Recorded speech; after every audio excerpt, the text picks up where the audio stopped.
प्रधानमंत्री की वो हमने जो सार्थक समझा था वो स्वार्थी निकला, सत्ता लोभी निकला, तो 4 जून को परिवर्तन संभव है। मोदी जी मुझको अपने बैंक की किताब दीजिए, देश की तबाही का हिसाब दीजिए। गांव-गांव जख्मी फिजाएं हो गई, जहरीली घर की हवाएं हो गई, महंगी शराब से दवाई हो गई। जाइए आवाम को जवाब दीजिए, देश की तबाही का हिसाब दीजिए। लोग जो गरीब से हकीर हो गए, आप तो गरीब से अमीर हो गए, यानी कि हुजूर बेजमीर हो गए। खुद तो बेजमीरी का खिताब दीजिए, देश की तबाही का हिसाब दीजिए। राहतों के नाम पे कमाई कीजिए, लूट के गरीबों को भलाई कीजिए। कुछ तो निगाहों को हिसाब दीजिए, देश की तबाही का हिसाब दीजिए। कैसी कैसी देखो योजनाएं खा गए, देश की अपनी आत्माएं खा गए, मार के मरीजों को दवाएं खा गए। चाहिए पद्मश्री का खिताब दीजिए, देश की तबाही का हिसाब दीजिए। आज प्रधानमंत्री की जो भाषा शैली है वो देश की 140 करोड़ लोगों को शर्मिंदा करती है और इस देश में परिवर्तन तय है। प्रधानमंत्री बेवकूफ बना रहे हैं, प्रधानमंत्री लखपति नहीं बना रहे, प्रधानमंत्री बेवकूफ बना रहे। प्रधानमंत्री जो है पूरी तरह से है डायरेक्टरशिप में आ गए हैं, तानाशाह हो गए हैं। कारपोरेट तानाशाही और सांप्रदायिकता हैवी है, वर्तमान में आप देख ही रहे हैं। दोस्तों, मैं आपके साथ जफर सिद्दीकी, आप देख रहे हैं टाइम्स एक्सप्रेस। मौजूद इस वक्त मैं आम आदमी पार्टी कार्यालय के बाहर, जिस तरीके से आज अरविंद केजरीवाल, उनके साथ तमाम लोग, चाहे वो संजय सिंह हो और तमाम लोग जो आज अपनी गिरफ्तारी देने के लिए और आज ये पूछने के लिए आम आदमी पार्टी के कार्यालय से बाहर निकल रहे थे और भाजपा कार्यालय जा रहे थे, सिर्फ इस वजह से कि आज ये कहेंगे कि सबको इकट्ठे गिरफ्तार कर ले। कैसे देख रहे हैं इरफान भाई इस चीज़ को? देखिए, हम क्या कहते हैं, हमें यहाँ से 50 किलोमीटर दूर से आया, गर्मी में आप सब आए, पूरा देश देख रहा है। देखिए, देश में कारपोरेट सांप्रदायिकता और तानाशाही हैवी है। आदमी के मुद्दों को छोड़ के सरकार जो है जरूरतों को छोड़ के गाय गोबर, मंगलसूत्र, मांस, मच्छी, बकरी, भैंसे पे बात कर रही है। और इस टाइम तानाशाही इतनी हैवी है कि सरकार जो है, हमें प्रधानमंत्री के अंदर है ना एक सार्थक की भूमिका नजर आई थी 2014 के बाद से, लेकिन हमने देखा वर्तमान में जो उनके स्पीचेज, उनके भाषण आ रहे हैं, एक स्वार्थी व्यक्ति हैं। उससे बचाने के लिए 4 जून को उसे सत्ता परिवर्तन होने जा रहा है।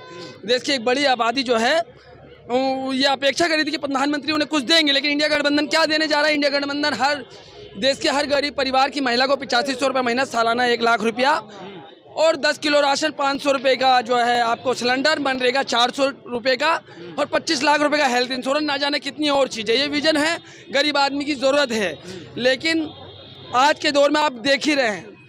इसीलिए मैं कहता हूँ, देखिए, बहुत बोला है, आपको भी बता रहा हूँ कि सरफरोशी की तमन्ना जिस दिन जागी तुम में, दुश्मन के हाथ से तलवार गिर जाएगी। अपने पुरखों की विरासत को संभालो, वरना अब की बारिश दीवार गिर जाएगी। हमने अपने बुजुर्गों से सुना है मंजर, जुलुम ढाएगी तो सरकार भी गिर जाएगी। लेकिन प्रधानमंत्री भी तो कह रहे हैं लखपति दीदी बना रहे हैं। अरे देखिए, प्रधानमंत्री बेवकूफ बना रहे हैं, प्रधानमंत्री लखपति नहीं बना रहे, प्रधानमंत्री बेवकूफ बना रहे, दीदी बना रहे। ये देश है ना बूढ़ा हो रहा है और प्रधानमंत्री बुढ़ापे में जवान हो रहे हैं।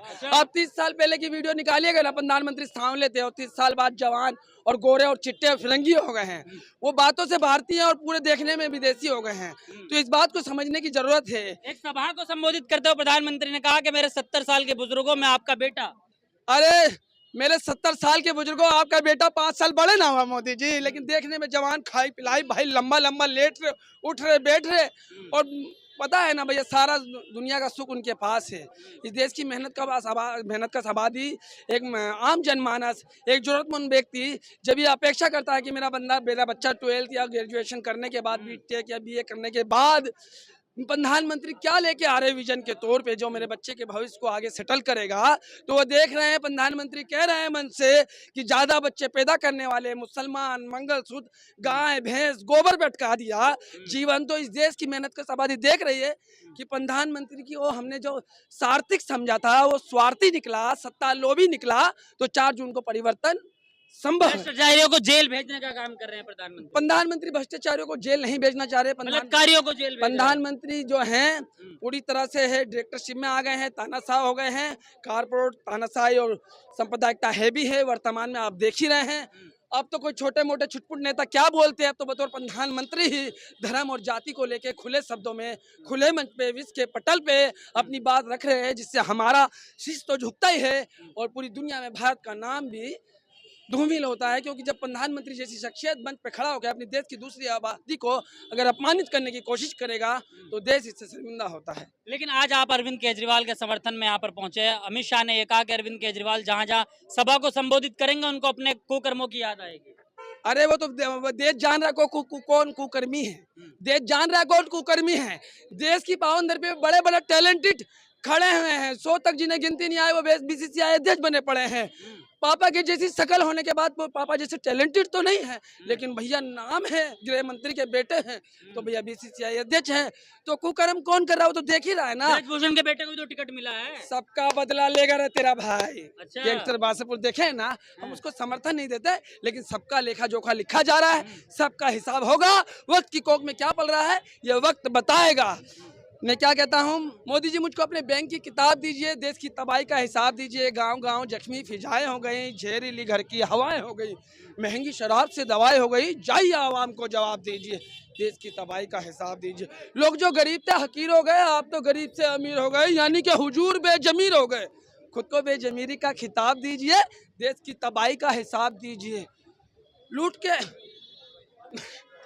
राहतों के नाम पे कमाई कीजिए, लूट के गरीबों की भलाई कीजिए। राहतों के नाम पे कमाई कीजिए, लूट के गरीबों को भलाई कीजिए। कुछ तो निगाहों को हिजाब दीजिए, देश की तबाही का हिसाब दीजिए। कैसी कैसी देखो योजनाएं खा गए, बेच के ये अपनी आत्माएं खा गए, मार के मरीजों को दवाएं खा गए। जाइए पद्मश्री का खिताब दीजिए, देश की तबाही का हिसाब दीजिए। बात को समझने की जरूरत है। शेर कहने का मतलब यह है कि हम कठिन शब्दों को, कठिन बातों को आसानी से आप तक पहुंचा दें।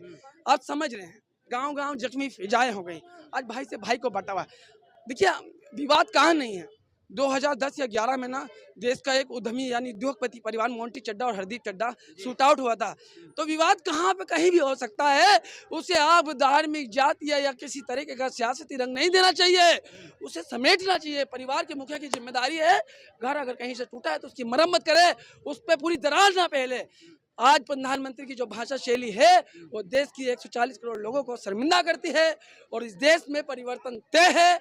4 जून को आप और मैं आम आदमी पार्टी मुख्यालय में, कांग्रेस पार्टी मुख्यालय में जश्न मना रहे होंगे और जनादेश का सम्मान कर रहे होंगे। अच्छा, एक सवाल ये है कि लगातार आप लोगों की शिकायत रहती थी कि मीडिया को जो है प्रधानमंत्री मीडिया से बात नहीं करते हैं, अब लगातार वो मीडिया से बात कर रहे हैं। रूबी जी से बात कर रहे हैं, मेरी बाजी से बात कर रहे हैं, सुधीर आपकी बाजी है। हाँ, सुधीर जी से बात कर रहे हैं। देखिए बाजी तो है ही ना। अब बाजी बोली कि आपके बारे में जो है कुछ लोग ऐसे ऐसे कहते हैं। बोले नहीं, हमारे घर के आसपास सारे मुस्लिम रहते हैं, ईद के दिन हम खाना नहीं बनाते थे, वहीं से आता था तो खाते। ए बाप, ऐसे सेकुलर। 2 दिन पहले कह रहे ज़्यादा बच्चा मंगलसूत्र छीन छपाट उनको दे देंगे। झूठ की यार, कैसी बात कर रहे हैं। वर्तमान में एक प्रधानमंत्री, गुजरे हुए प्रधानमंत्री को कहे कि ये नक्सलवादी सोच के थे, तो ये एक शर्मिंदगी वाली बात नहीं है। समझ रहे हैं, मैंने कहा, ये उन्होंने कहा ना, ये शहरी नक्सलवाद है। क्या है शहरी नक्सलवाद? अरे बताइए ना खुल के भाई। 2 शब्दों की इस लाइन को पूरा डिटेल में क्यों नहीं बताते देश को? क्या है शहरी नक्सलवाद? और है तो गृह मंत्रालय क्या कर रहा है, पीएमओ क्या कर रहा है, आपकी जांच एजेंसियां क्या कर रही है? घुसपैठिया घुस रहे हैं।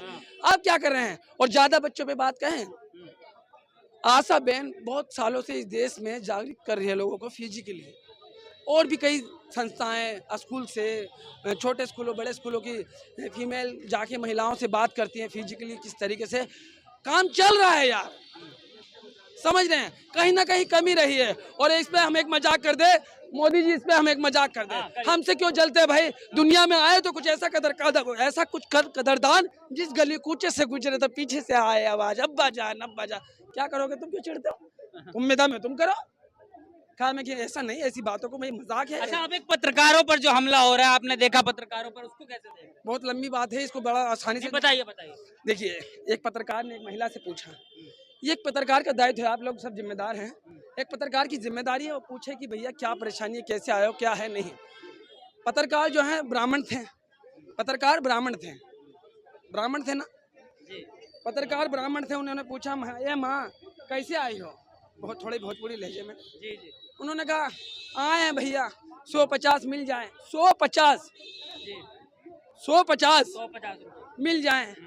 वो आगे जाते जाते मैंने वीडियो देखी है मोल्टी पे ना, उस पत्रकार की वीडियो देखी, जाते जाते बात कर ही रहते थे। उससे पूछा, एक से पूछा कि आप किसको देखने आए हैं, तो वो बोले सोनिया गांधी को। तो वो हंसने लगा पत्रकार। उतनी देर में 2-4 बंदे आए, पुलिस भी थी, सब थे, उसे पकड़ के मारने लगे। मैंने पूरी वीडियो देखी है।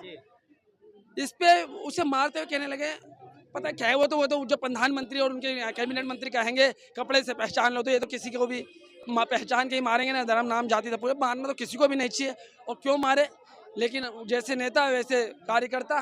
जी। इसी पे कहते हैं हाथ काट के रख दूंगा, ये नाम समझ में आ जाए तो कितनी दिक्कत होगी पता है। राम समझ में आ जाए तो भाई राम राम तो कह लोगे, राम सा दुख भी सहना होगा। पहली चुनौती यह होगी कि मर्यादा में रहना होगा, मतलब कुछ खास नहीं कर जाना है, बस त्याग को गले लगाना है और अहंकार को जलाना है। अब अपने रामलला के खातिर इतना भी ना कर पाओगे, सबरी का झूठा खाओगे तो पुरुषोत्तम कहलाओगे।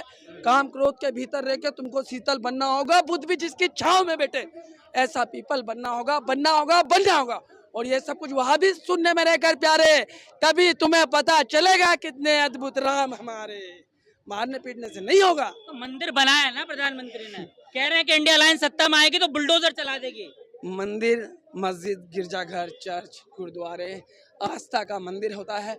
आदमी आत्मा की शुद्धिकरण के लिए जाता है, पेट के लिए तो मेरे भाई रोजगार की ओर जाना होगा, चाहे वो किसी भी रिलीजन कह रहे हैं और बुलडोजर चल जाएगा इंडिया अलायंस आएगी। ए भगवान, कोई कल्पना भी नहीं कर सकता। 22 मैं मुस्लिम हूँ ना, जिस दिन प्राण प्रतिष्ठा हुई उस दिन कुर्ते कुर्ते पजामे पहन के, माँ कसम खुदा की कसम मैं खुश सीधा है, क्योंकि मेरा मजहब सिखाता है कि कुर्बानी से अगर किसी के चेहरे पे खुशी आए तो वो कुर्बानी वाजिब है। बोले कि हम खुश थे भाई, अच्छा, सुबह से कसम खा के बोलते प्रधानमंत्री हैं, क्यों किसी ऐसा से कह रहे डरते हैं। प्रधानमंत्री स्वार्थी हैं, सार्थिक की भूमिका में आए थे कि देश की गरीब आबादी का बेड़ा पार करेंगे। इस रथ को महंगाई, बेरोजगारी से, यातना से, नशा से, पता नहीं कितनी तरह की परेशानी से, करप्शन से लेके जाएंगे इस रथ को निकाल के। लेकिन जो सार्थिक था वो स्वार्थी हो गया। इसी बात की तो लड़ाई है मेरे दोस्त। इस देश में बड़े संस्थान हैं, जामिया है, एमयू है, बीएचयू है, जेएनयू है, बड़े बड़े महापुरुष वहाँ पढ़ रहे हैं। कल उन्हें नहीं देश संभालना है। अच्छा, एक आखिरी सवाल होगा, 4 जून का क्या देख रहे हैं, कैसा सपना देख रहे हैं 4 जून का? प्रधानमंत्री कह रहे हैं 400 पार और इंडिया अलायंस कह रही है कि हम सरकार करें। 4 जून को नरेंद्र मोदी दिल्ली से बाहर, 4 जून को नरेंद्र मोदी दिल्ली से बाहर और आपको हल्दीराम की मिठाई खिलाएंगे। चलिए, शुक्रिया।